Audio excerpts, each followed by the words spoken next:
students' wing did manage to screen the documentary despite the administration saying that they will not have any permission.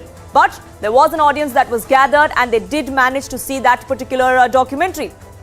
Moving on now to another university. This is in Madras College, where too the administration said no, this is not something that the government has allowed permission for, so you cannot watch it and there cannot be a public screening, which is why we then had these students remove their phones, remove their laptops, sit on the floor in their campuses and watch it right then and there. A QR code was also generated and passed on to share that link. That happened in Tamil Nadu. Cut across to another state in this country, and this is from JNU. Back in the national capital, we saw how there was alleged stone pelting as claimed by the JNUSU a few days ago. They said the ABVP did not let them go ahead with the screening. Then again, there was allegations of power being cut by the JNU administration, which is why the screening couldn't happen. This march happened late last night over the alleged crackdown by the JNU administration, as well as the alleged stone pelting by the ABVP as well. This is happening here in the national capital. Moving on to Kolkata in West Bengal, where at the Presidency University as well, the SFI unit of the student wing there decided to go ahead and screen the movie. This is part one, of course, of the documentary. So what exactly seems to be the problem? Why are we seeing students raise hackles? Is it the documentary itself, or is it the government cracking the whip that has triggered this entire brouhaha? Now here are two sides of that very coin, and let me break it down for you. As far as what the students are saying, they say that the documentary or the docu-series has not been entirely banned, so you cannot stop us from watching it. What they do fail to understand is, though, that it has been taken down from these platforms as per the law of the land, which is the Rule 16 of the IT rules of 2021. There is a law, and using emergency powers, the government has decided to take it down. The students claim that the screening was blacked out in several universities, like in JNU as well a few days ago. Stone pelting by BJP student wing was also alleged in JNU. What they do not see is that the centre was warning exactly about this. The centre said this film has the potential to create a unworldly law and order situation. It could go out of hand, and which is why it needs to be pulled down, which is what the government had also said. The students then went on to say that this is censorship. You cannot censor, you cannot decide what the people of this country can watch and what they cannot. Now, the government says, and that is what has been the view, and that is what has been the law of the land as well. The Supreme Court of this particular country has exonerated the Prime Minister, the then Chief Minister of Gujarat, as far as the 2002 riots case is concerned. Aren't these students then undermining that as well? Now, university campuses are cradles of expression and free speech, is what these students are saying, which is why we're well within our rights to watch this documentary and nobody can stop us. The counter-argument to that is, this is malicious propaganda as said by the central government, and that cannot be pushed in the garb of free speech or freedom. So who exactly is pushing the envelope here? We are seeing war break out like wildfire in several universities here in India. Have campuses now become political akhadas or battlefields? That's the question we ask here on Plain Speak. To the Muslim community. And if you look at it in that way, was to build anew the millions of people.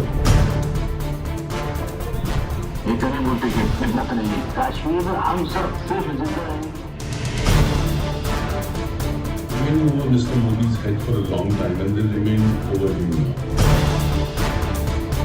Please stand for democracy.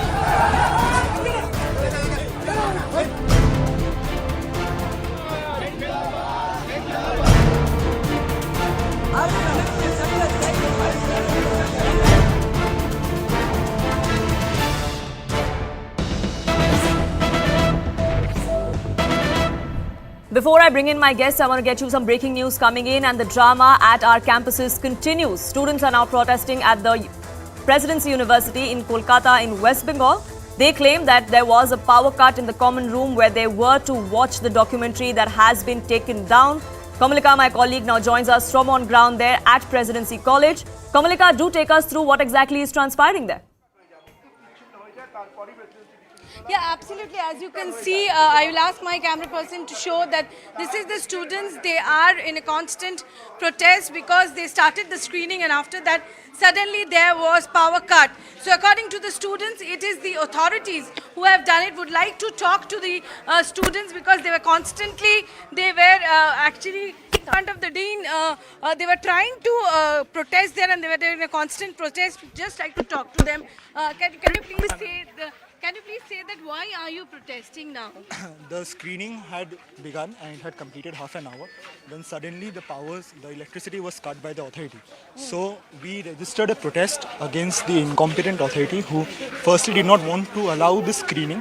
And then when the students united together and ultimately the screening was successful, they decided a devious method in order to stop it. Why are you saying that the authorities is behind this power cut? Because firstly, when we initially planned the screening,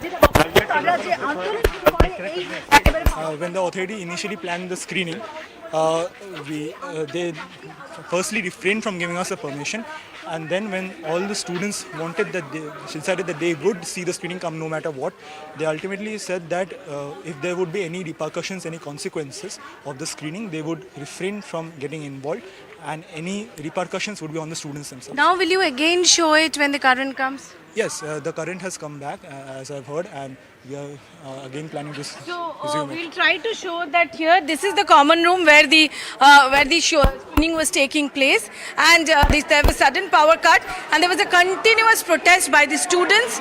And again, the power has come. That's what they say. We'll try to know it from them. If I ask my camera person to come, I'll ask them what. Now you will again show what happened. We talked to the authority. The authority was very indifferent about this, and it claimed that it was just a mistaken power fuse. It was not intentional, but we completely understand that it was intentional because the authority was even against. It did not give us the basic permission also, and even threatened us that we'll have to face consequences if we screened it. And so the authority actually did that, and it proved that it is actually a stooge of the state government. But after seeing the huge mass that was agitating in front of the dean's office, the authority finally actually succumbed to our demands. So now again the documentary will be shown? Yes, the documentary will be screened now. We will screen the documentary. The students are coming back, as you can see, and the documentary will be screened like we There was said. a constant half-an-hour protest by the students of Presidency University, and they were of the opinion that it is the authorities who have done it. And now again the power has come, and you can see that the students, they are again, they are sitting here and they are very confident and that they will again see this documentary. So that is there where half an hour continuous protest was going on in Presidency University. Right, that's what's happening in West Bengal on ground there in Kolkata at the Presidency University. But similar scenes were witnessed here in the national capital as well at the North Campus of the Delhi University, where we had students gather for a similar screening, but the Delhi police was called in. All of them were detained, and there was massive drama that was witnessed just a few minutes ago. Even as we speak now, the students are still there. Some of them, of course, have been detained. The police has been making it clear that there are rules in place. You cannot have a gathering. We were called in by the administration to ensure that no untoward incident takes place, which is why we were there. My colleague Sharon is reporting live from the Delhi University. We're given to understand the police is on ground there. Let's listen into what's happening there. Situation यहाँ बिल्कुल normal है, peaceful है, traffic चल रहा है, आम जनता यहाँ आ जा रही है। बच्चे हैं अंदर अभी भी कुछ नहीं, इस समय जो प्रोटेस्टर यहाँ कोई नहीं है। अंदर हमने जो बाहर से जायजा लिया है और जो रिपोर्ट आ रही है, कोई प्रोटेस्टर इस समय यहाँ कोई वो जो स्क्रीन लगाने आए थे वो नहीं है। और 24 बच्चों को, जैसे कि मैंने बताया, बच्चे या जो भी शख्स जो लोग थे उनको हिरासत में लिया है। उनके ऊपर भी अभी जो लीगल होगा। कैंपस की तरफ से कोई कंप्लेन की गई है? कैंपस की तरफ से हमें जब अंदर अलाउ होगा तो रिटर्न में एक आया कि आप लोग अंदर जाएं। हमारी अभी तैयारी अंदर जाने की थी, तभी पता चला कि अंदर वो डिस्पर्स हो गया। तो लेटर आपको परमिशन दिया अंदर जाने का, लेकिन अब जरूरत नहीं है, आप ये बताइए। अभी इस समय सिचुएशन नॉर्मल है। कल साहब ये भी कहा जा रहा है कि कुछ छात्र बाहर के दूसरे कॉलेज के आए हुए हैं जो हंगामा कर रहे हैं। ये चीज के हम इंक्वायरी में देखेंगे। Thank you.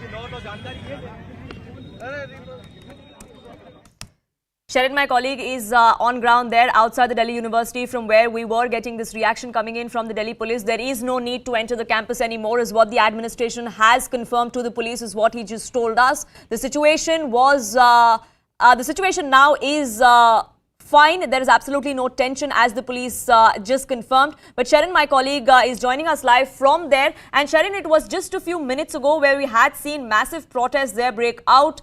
Some of them were also detained. Well, that is right. In fact, there were calls that was made by the NSUI as well as Beam Army. There was fraternity movement also under the organization which was in fact inside the campus.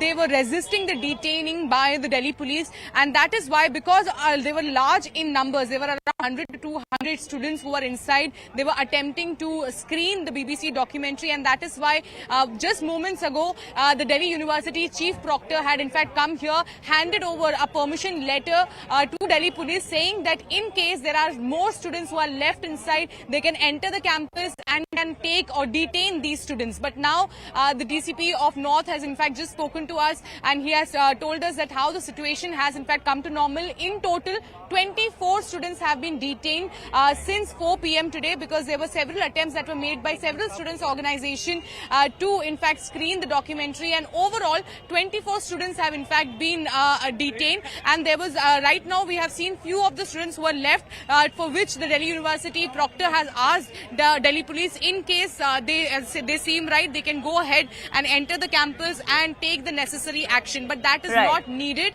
Overall, the protest and the screening has in fact come to an end at the art faculty in Delhi University. Right. So for now, the situation is calm. Everything is under control. Sharon, thank you so much for getting us the latest on that.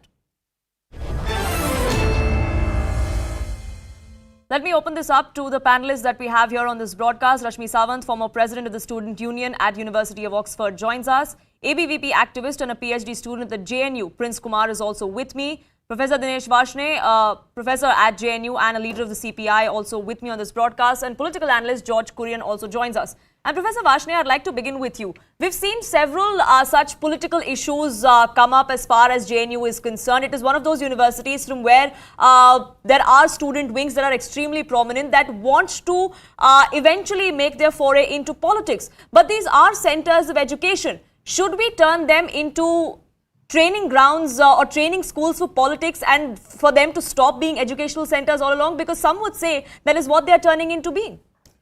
Look, Poonam, the universities are not only meant to create the degree holders. Universities are meant to create and develop the future philosophers of the world. When you develop the future philosophers of the world, you cannot say that you are not supposed to discuss the politics or not to do politics. Politics governs the nation. Earlier, the politics were governing the regions. Now, the politics governs the nation. Since politics governs the nation, it affects in each and every aspects of life, each and every aspects of environment, each and every aspects of the surroundings of us. Sure. So you cannot deny it. I believe that we believe that the government of India has committed a serious mistake by issuing a gag order on the BBC documentary in the age of information. You cannot do this thing nowadays. You know it very well. Why have you done this thing?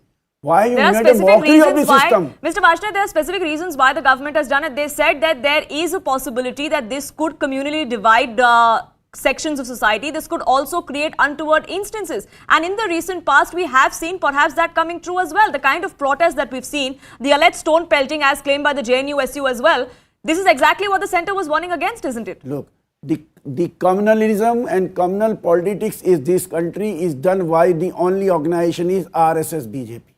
They are the governors of the country nowadays. They are the government of the country nowadays. If they but they are not the ones who are out on streets and holding protests and indulging in stone pelting. Poonam, it's the students. Poonam, look, there is nothing wrong. More than many MPs have seen this film. They are on social media. They say nothing new in this film. All we know is already there.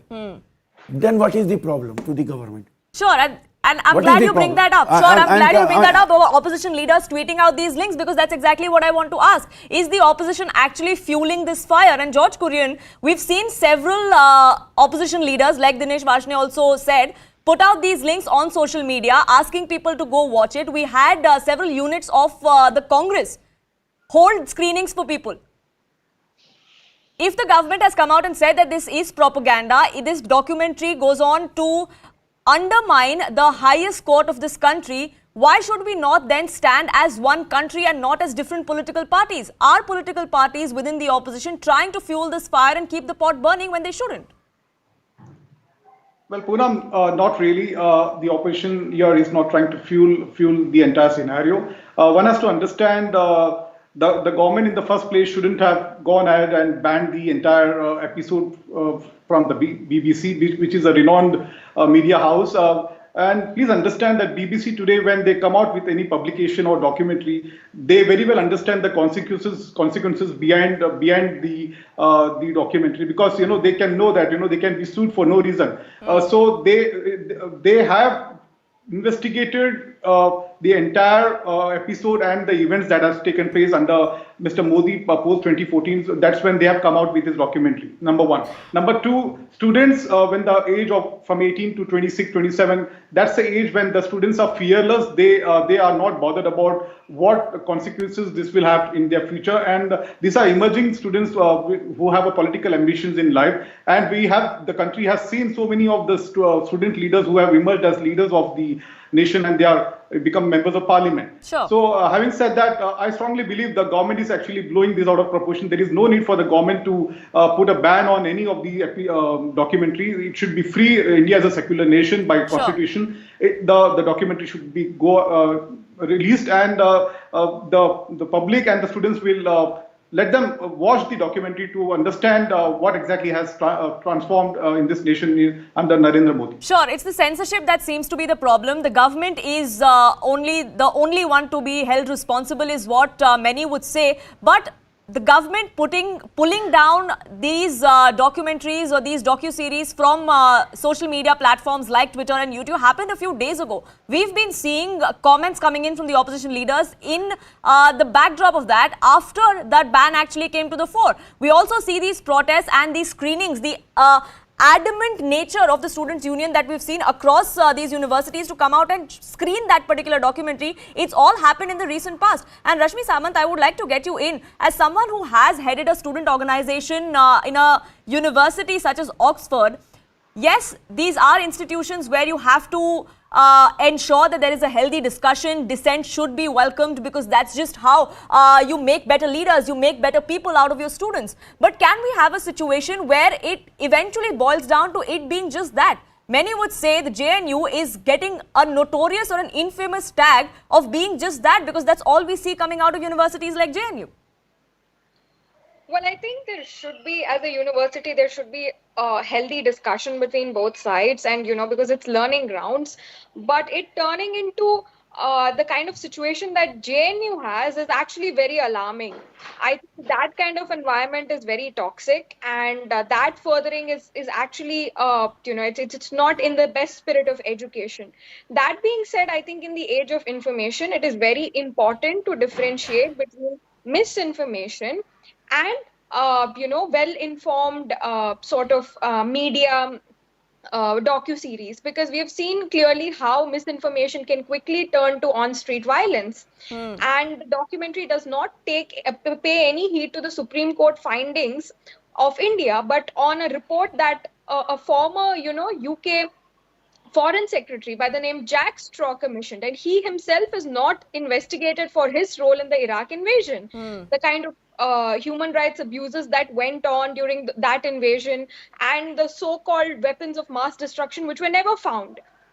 So this being the sort of preset to everything, and 2024 being election year, it just seems like foreign powers, because BBC is a public funded corporation. It's a UK funded, the British tax-paying citizens funded. So it's a public funded organization in the UK. So it looks a lot like foreign interference in a duly democratic, country, and the upcoming elections that they're trying to have. So I think this is very unhealthy. And in the age of information, in the age of social media, in the age of quick turnaround media that we have, it is important to, mark the right from the wrong. Because we've clearly seen in Leicester how misinformation led to on-street riots, how it led to loss of property, to, to damage to people and, to communities. So this kind of misinformation does have that kind of a lifespan, and the university is trying to push this further, clearly points to the same nefarious agendas that the people making such docuseries in the first place have. Sure, and like you said, the BBC is a public funded organization, and so are universities like JNU. They are centrally funded. It is the taxpayers' money that aids universities like this, which is why many are asking today, is it the taxpayers' money that is going down the drain? Because apart from education, all we're seeing in the last couple of days is these kind of protests, the kind of adamant behavior that we've seen from these student wings wanting to screen this particular documentary just because the government has decided to take it off. It's like saying that you don't want us to see it, so we're going to see it with vengeance, which is also why we're seeing several opposition leaders posting these links on their social media. And I would like to get in Prince Kumar as well. He is an ABVP activist and a student currently at the JNU. And over the last couple of days, Prince Kumar, we've seen drama unfold there. ABVP was also accused of stone pelting while the JNUSU tried to screen the documentary a couple of days ago. Is violence really the answer? Am I audible, ma'am? Yes, Prince, go ahead. Am I audible? Hello? Prince, we can hear you. Go ahead. My answer to this question will be that ABVP was never involved in such violence. In fact, ABVP was not even informed about this protest or something which is going on. Students were busy with their day-to-day activities. Even they are sitting in the library. All of a sudden, when there was a power cut, students realized that, oh, some protests are going on. And at that time, two of our activists, Gaurav and Vikas, they were dragged, they were heckled by the left-wing student union, and they were badly dragged in front of the media cameras. So my point is that the university is there for the discussion, there for studying and creating new leaders. But is this a way that we are going to produce new leaders, or is this a way we are going to discuss something? No, ABVP never involved, and ABVP has not taken any of the initiatives of the violence. Sure. Even till now, we have not even touched any of the people or person over there. And now, every time when it comes to JNU, always ABVP is blamed to be for the violence. But there is never an involvement of the ABVP. Even admin has blocked this. So where ABVP stands there? Nowhere in this. Right, and like you said, picture. This is not the first Secondly, time. I was my coming point to is that. that Several instances in the past as well where the JNUSU has claimed that ABVP was the one that was actually provoking. In this particular case, would you say it was the other way around? Yes, ma'am. Actually, it was the other way around. Even cameras or video thefts are there that they were heckling the students, dragging the students, activists from ABVP. They were not. We were not involved there. Sure.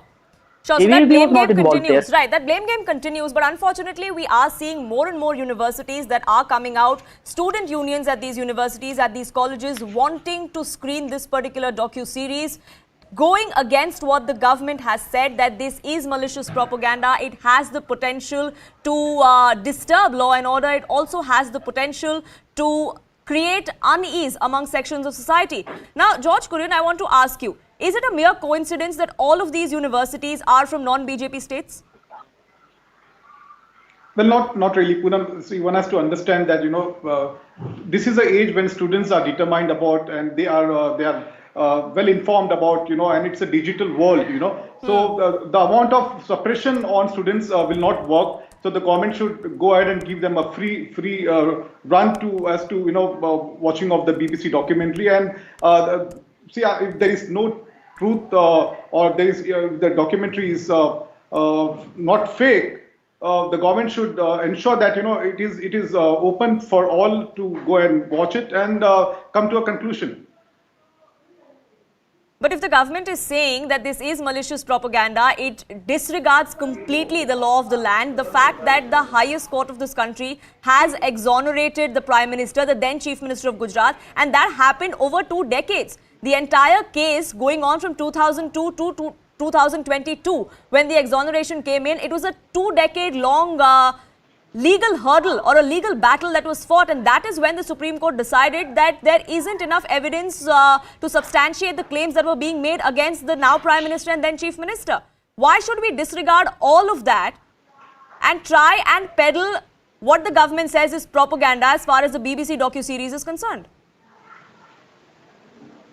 George Korea. Well, as we all know that the BBC documentary is not trying to malign the image of Mr. Modi or for that matter India. See, it's an investigative journalism that has come to the foray, and it's on record from the Foreign Secretary and the Foreign Ministry. So I strongly believe that the government should, instead of going in and banning the entire series, it should be free for everyone to watch it and come to a conclusion. And if there is nothing fake or something which is not untrue, the government should not be very bothered about the same. And the more you try to suppress something from publishing, it creates an element of doubt in the minds of the people and the students that there is something which is the truth into the entire documentary. That's the reason it's been the government is trying to ban it, because this shows the nervousness and the frustration by the government or media. For that matter, the Modi or his associates, because today they are fearing that their situation or their leadership within their own party is at stake. Sure. So you say this is the desperation of the central government or of the BJP. But Dinesh Varshney, if the opposition wants students and universities to watch this particular documentary, then why not have conversation of the other side as well? Why not acknowledge that there seems to be an attempt to paint this as one-sided? The fact that it does not acknowledge at all the clean sheet that was given by the Supreme Court. Why not have a conversation on that as well? Why doesn't the opposition speak about that too?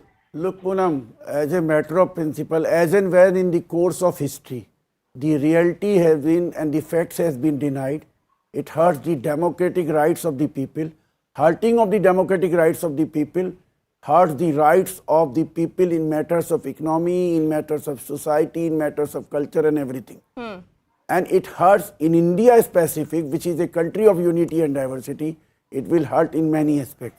It is better to learn the lesson of the failure of controlling the 2002 government Gujarat rights, communal rights under the chief ministership of Prime Minister Modi ji. And that will help us to see to it that in future these type of mistakes shall not be committed by the state. Sure. This is necessary to know. And these gag orders in the age of information, neither America can do, nor India can do. So one should understand this thing. You have put up the ban that further has created the curiosity. More than half of the population, Poonam, I am telling you, more than half of the population of India have already seen this film. More than half of the legislators of the country have already seen this film. How can you arrest all of them? Can you stop all of them? But no one is being arrested, sir. And the problem isn't even that these people are watching. Like you said, many in this country have watched it because curiosity has peaked. But the point as far as universities or these colleges are concerned is that there is an unease among the administration as well, that there could be an untoward law and order situation, which is why they are denying permission. No. Why then, Rashmi Samant, I would like to get you in. Why then only one cent. Yes, go ahead. Look, universities may deny the permission, but law and order pretext is always there as and when some anti-government thing happens in the universities nowadays, especially in the government universities nowadays. So should there be no regard for anything at all? Arey Baba, in emergency, Comrade Sitaram Yechury submitted a memorandum to Prime Minister Indira Gandhi. When Indira Gandhi came to the convocation of in Delhi University, me and other Dusu office bureau at that time, I was a student leader, submitted a protest letter to Indira Gandhi just before the convocation. She never objected. Nowadays, the problem is whosoever criticizes the government, either you have been put under UAPA, ED goes, income tax goes, gag order comes, You see what is hidden work. But like you said in your own words, like you said, Dinesh Varshney, in your own words, this gag order clearly isn't working because a lot more people have now watched it because curiosity has peaked. But coming back to the point as far as whether or not these universities and centers of education have turned into political battlefields and turned into training schools for politicians, and is that all that it has come down to? I'd like to get in Rashmi Samant as well. As far as Indian politics is concerned, we do know that several of these student wings, most of them actually, are affiliated to mainstream political parties. When we see such kind of issues, of course, not all protests that are led by these student unions are politically motivated. But when we have issues like this, where we also have the opposition raising a certain slant or raising certain questions, Rashmi Samant, then can we divorce the two? Well, to reiterate my point, I think this kind of, heavy politicization of on-campus atmospheres is actually very toxic and against the very sanctity of education. I think as far as campuses are involved, it's okay to have a healthy debate. But this level of politicization, it feels like, the battlegrounds have now shifted to JNU. It's every day in and day out, there are, untoward incidences like this. And, if there is, if incidences are, there's so much violence and so much protest day in and day out. Rashmi, I am very sorry. Rashmi, I am very sorry. It is not only JNU. More than Professor Varshney, I'll get you in. Professor Varshney, I'll get you in. Let her finish her point. I'll get you in. So then, you very much question if, education is what's happening and whether this is healthy debate. But more than that, it feels like it's more of politically motivated and, sort of this external interference. It feels more like that to somebody on the outside looking in.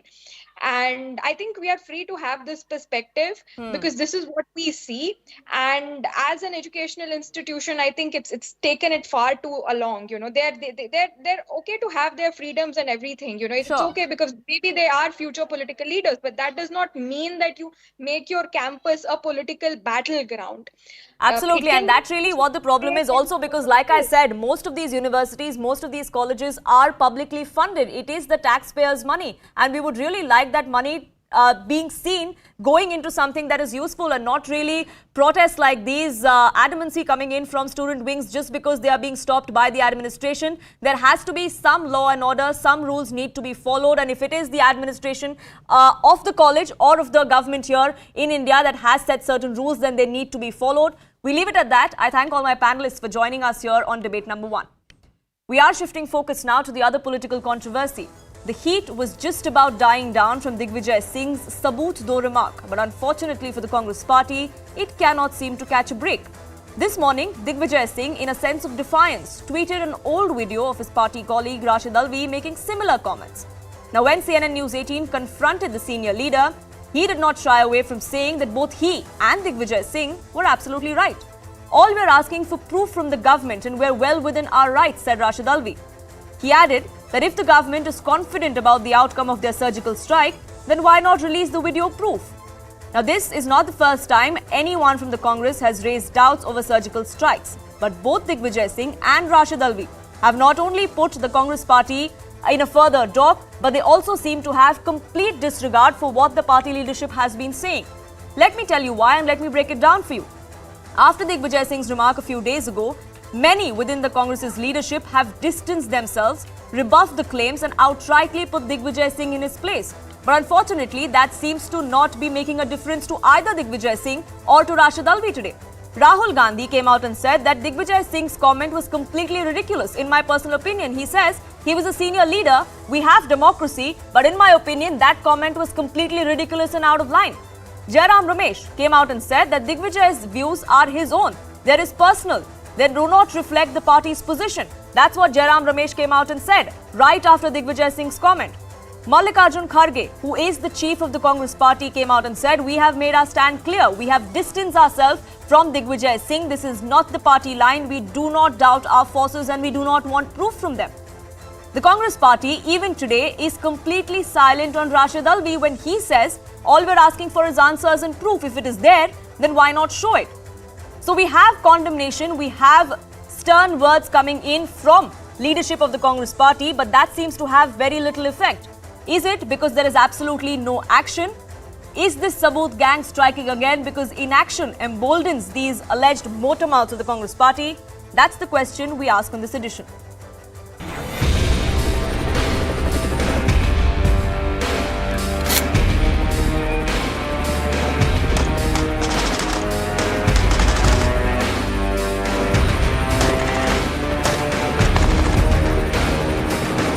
Our government has given a statement that we have video of the surgical strike.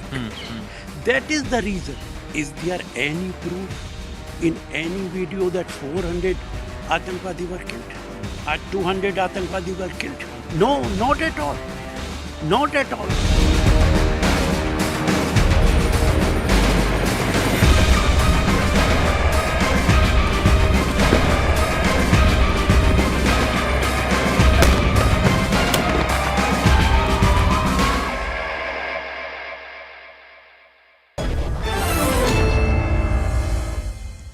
Anila Singh of the BJP will be joining us shortly. Political analyst Kapil Madan with us on this broadcast. And Kapil Madan, I'd like to begin by asking you, why is it that leaders like Digvijay Singh and Rashid Alvi go on to repeat the kind of comments they make, especially in this particular context, when we've had several people from the Congress party, including the Congress's chief, come out and say that this is not the party line, we don't agree? Well, Poonam, if you look at the entire statement made by Digvijay Singh, he has raised, few questions, and I would highlight, what are the questions. He raised the question under what circumstances and how, such amount of explosive could enter the country. Question number one. He asked a question that a police officer, namely Devinder Singh, was released on default bail. The state failed to file a charge sheet within time, and as admittedly, and if the reports are correct, he had some, terror links.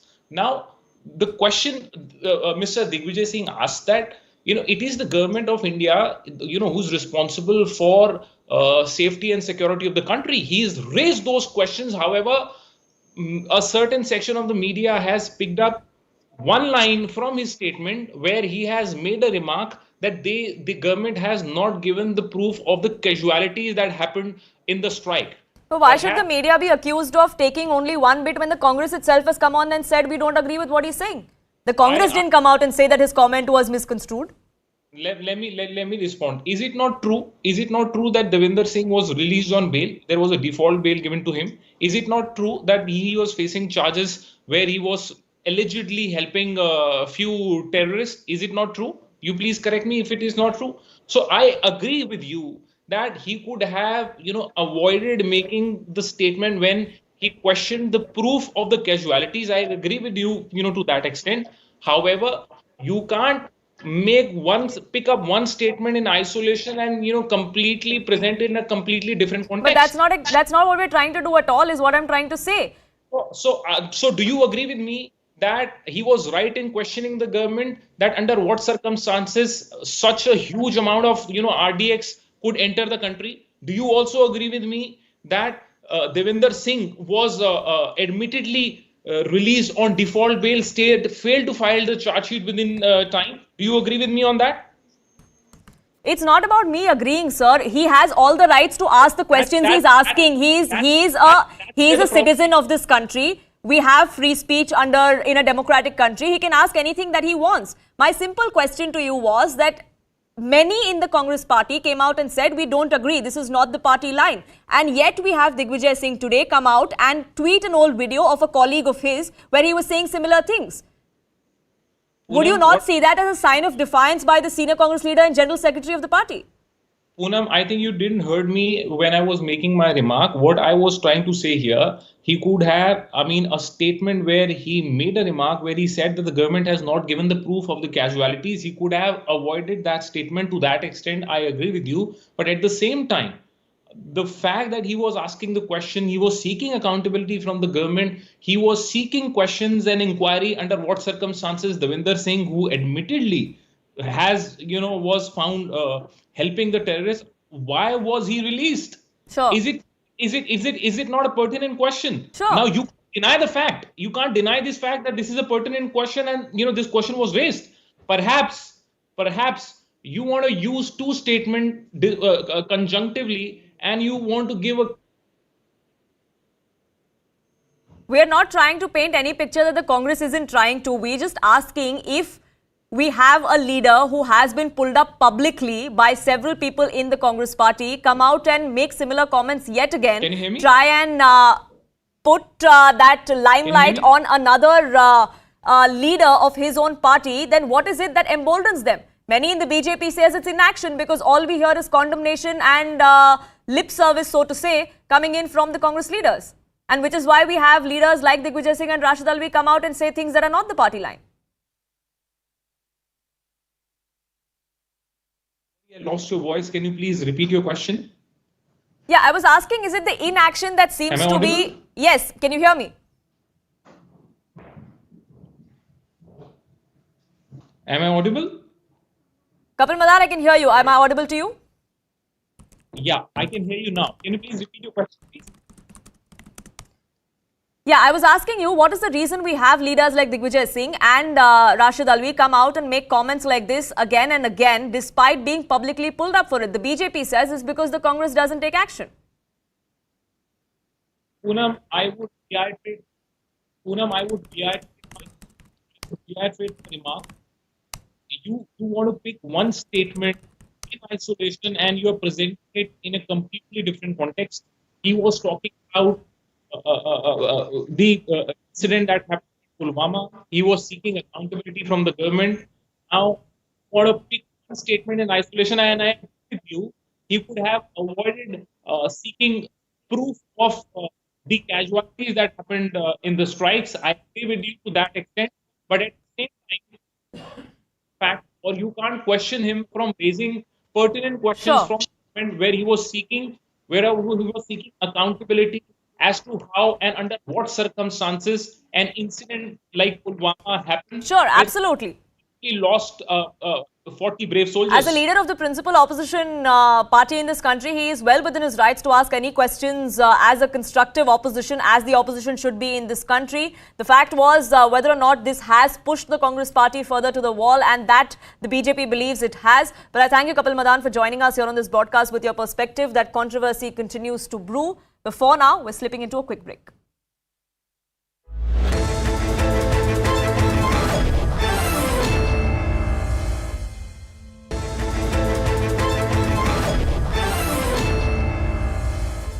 Welcome back. News coming in over the alleged lapse as far as Rahul Gandhi's security is concerned, as he and his Congress party is on the Bharat Jodo Yatra in Jammu and Kashmir. Now, Ashok Gehlot, Chief Minister of Rajasthan, has sought a probe from the Home Ministry. Ashok Gehlot tweets, and I quote, "The Home Minister should immediately get an inquiry done as to at what level and why there has been a lapse in the security of Mr. Rahul Gandhi, who has high-level security." Pallavi Ghosh, my colleague, now joining us for more details on this. Pallavi, the Congress party had briefly halted their Bharat Jodo as well after they alleged that the cordon around Rahul Gandhi was broken, something that Omar Abdullah, who was part of the yatra as well, attested to. Yes, absolutely. And in fact, this is not the only time. If you remember, when it was there in Delhi also, the same allegation had come in from the Congress party that his security is being compromised. And they, in fact, asked for extra security both for Punjab as well as for Jammu Kashmir on these grounds. And at that point of time, the centre had said there has been security violations done by Rahul Gandhi himself. Now, after what happened today, the plan within the Congress party is very, very clear. Curtailment of the yatra is being blamed on the centre and on Jammu and Kashmir administration. And, it's not going to stop at Ashok Gehlot. One after another, every leader is going to start making the point that Rahul Gandhi has had to curtail his yatra on foot only because adequate security has not been provided to him. Right, Pallavi, do stay on with me. I just want our viewers to also listen in to what Rahul Gandhi had to say about what exactly transpired and the BJP reacting to his allegation. The police arrangement completely collapsed, and the police people who were supposed to manage the crowd and hold the rope were nowhere to be seen.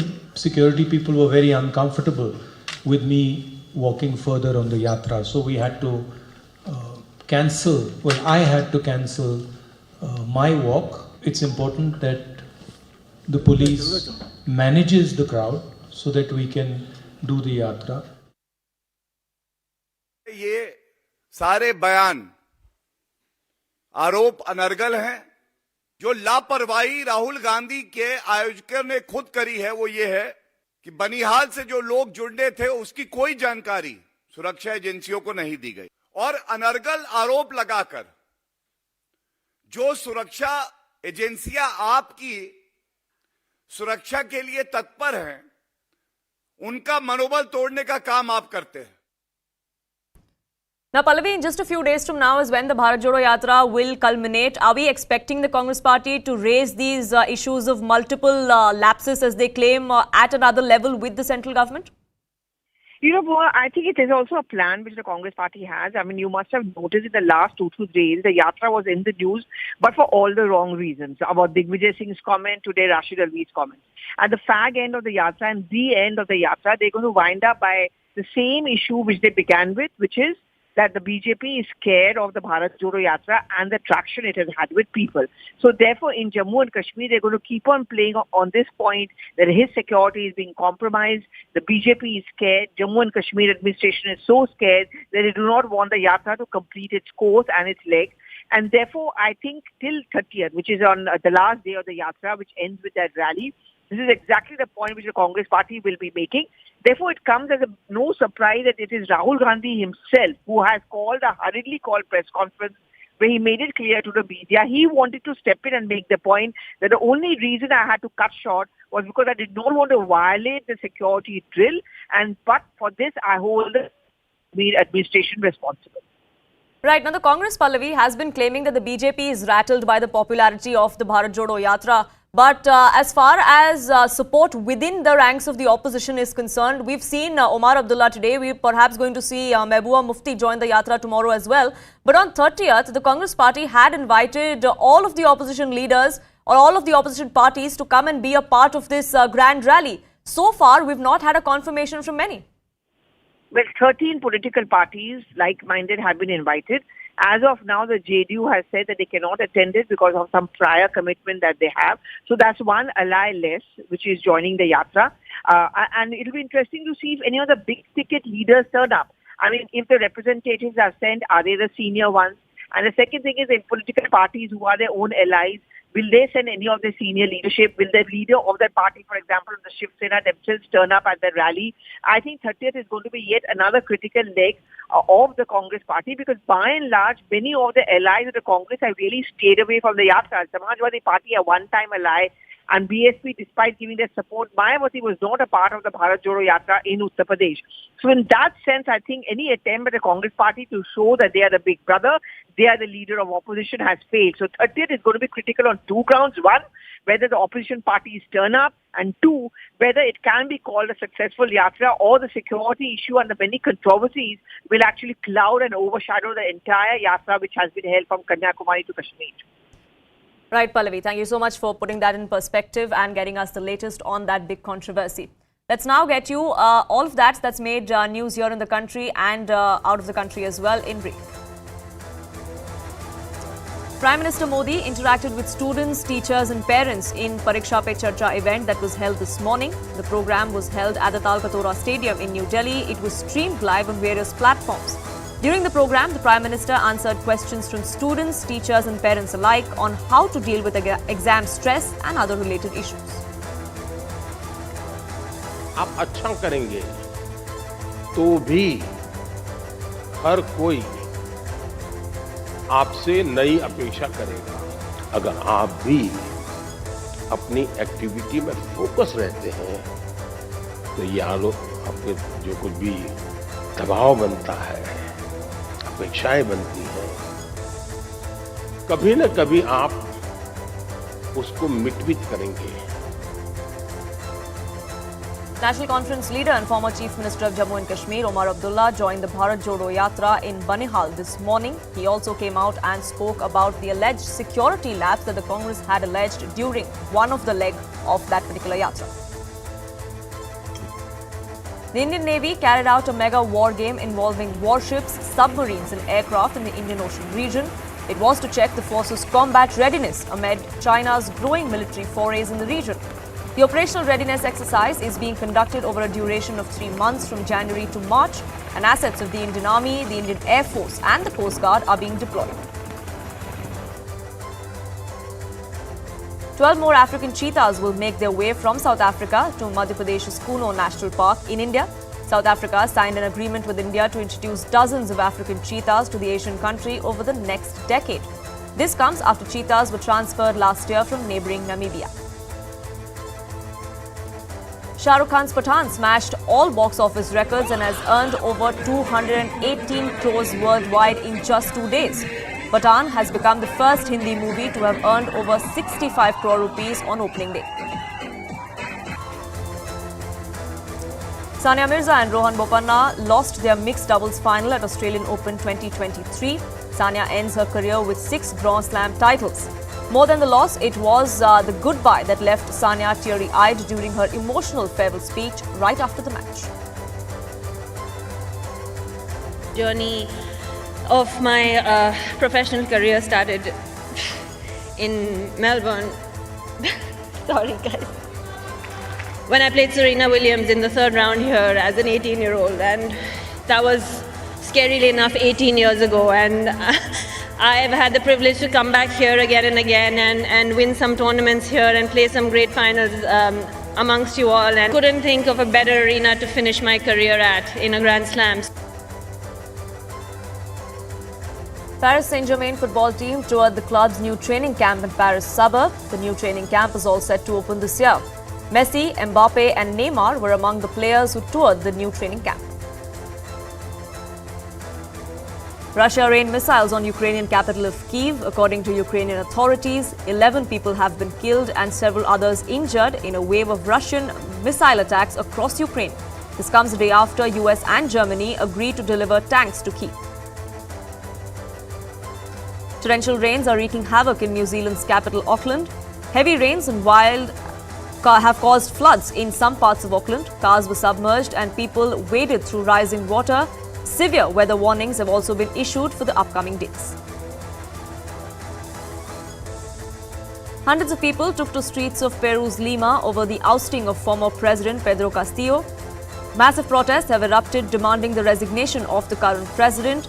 Cops used tear gas to disperse these protesters and control the situation. More than 50 people have been killed as a result of the unrest so far.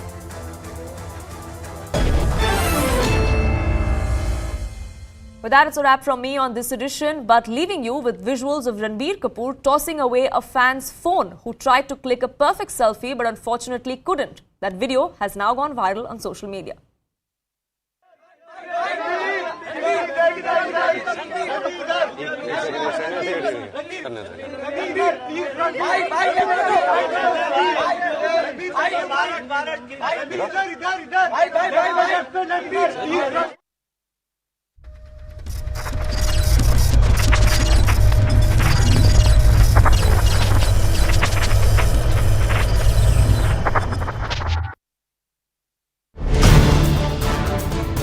To the Muslim community. And if you look at it in that way,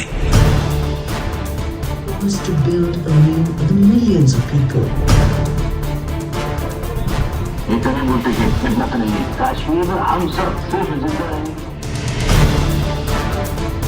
Remain over Mr. Modi's head for a long time and they'll remain over him now.